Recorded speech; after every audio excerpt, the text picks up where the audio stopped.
Here that we begin to see and understand the grafted in analogy that Paul used in Romans 11. For a further study on what it means to be grafted in, see our What is Grafted In teaching under the Our Teachings tab at testeverything.net. Romans 11 is all about the two olive trees, the cultivated and the wild, representing the two kingdoms. The emphasis being that the kingdom or olive tree that was broken is now coming back together.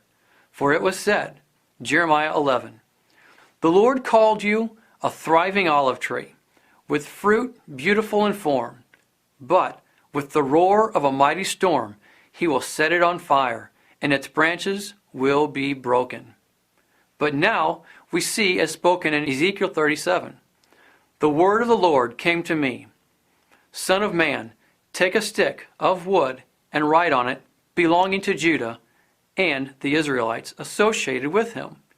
Take another stick of wood and write on it, Ephraim's stick, belonging to Joseph and all the house of Israel associated with him. Join them together into one stick, so that they will become one in your hand. When your countrymen ask you, 'Won't you tell us what you mean by this?' say to them, 'This is what the sovereign Lord says. I am going to take the stick of Joseph, which is in Ephraim's hand, and of the Israelite tribes associated with him, and join it to Judah's stick, making them a single stick of wood, and they will become one in my hand.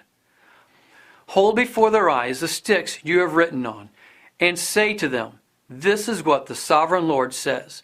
I will take the Israelites out of the nations where they have gone.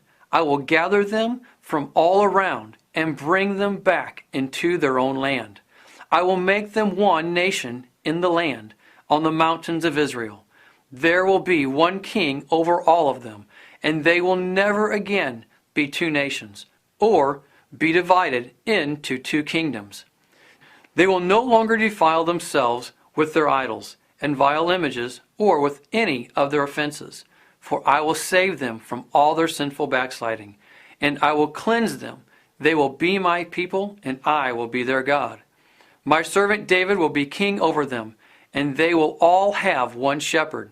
They will follow my laws and be careful to keep my decrees. They will live in the land I gave to my servant Jacob, the land where your fathers lived. They and their children's children will live there forever. And David, my servant, will be their prince forever. I will make a covenant of peace with them. It will be an everlasting covenant. I will establish them and increase their numbers, and I will put my sanctuary among them forever. My dwelling place will be with them. I will be their God, and they will be my people. Then the nations will know that I, the Lord, make Israel holy, when my sanctuary is among them forever." The focus of Christ was to bring his kingdom back together as one.